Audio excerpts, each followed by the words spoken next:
মাতোয়া সম্প্রদায়ের প্রতিষ্ঠাতা যুগাবতার শ্রী শ্রী হরিচাঁদ ঠাকুরের 214তম আবির্ভাব তিথি উপলক্ষে সাবরুম বিজয়নগর বরখোলায় ধর্মদাস বৈষ্ণব আশ্রমে 55তম বাৎসরিক উৎসব অনুষ্ঠিত হয়।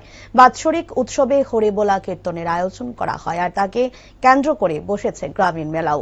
মনু নদীতে চলছে বারুণী স্নান। সাবরুমের আমতলীতে ফেনী নদীতে যাওয়া বন্ধ থাকায় সেখানে বারুণীর স্নান হচ্ছে না এবছর। স্থানীয় লোকজন বরখোলাতে মনু নদীতে বারুণী স্নানের জন্য যাচ্ছেন। বিকেলে উপস্থিত ভক্তবৃন্দদের মধ্যে মহাপ্রসাদ বিতরণ করা হবে বলে জানা যায়।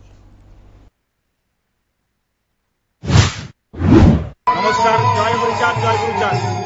পূর্ণ ব্রহ্ম শ্রী শ্রী হরিচাঁদ ঠাকুরের 214তম জন্মদিন উপলক্ষে আমরা শ্রী শ্রী ধর্মদাস বৈষ্ণবের আশ্রমে প্রত্যেক বছরের ন্যায় এই বছরও আমরা মহানাম সংকীর্তন এবং মহোৎসবের আয়োজন করেছি। গতকাল সন্ধ্যার সময় গঙ্গানয়নের মধ্য দিয়ে আমাদের অনুষ্ঠান সূচি শুরু হয়েছে। আমরা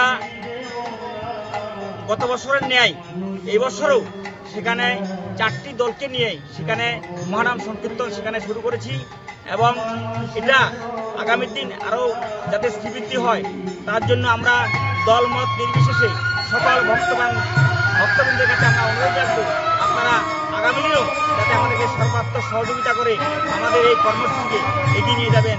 এটাই আমাদের কাম্য। জয় হরিচাঁদ, জয় গুরুচাঁদ।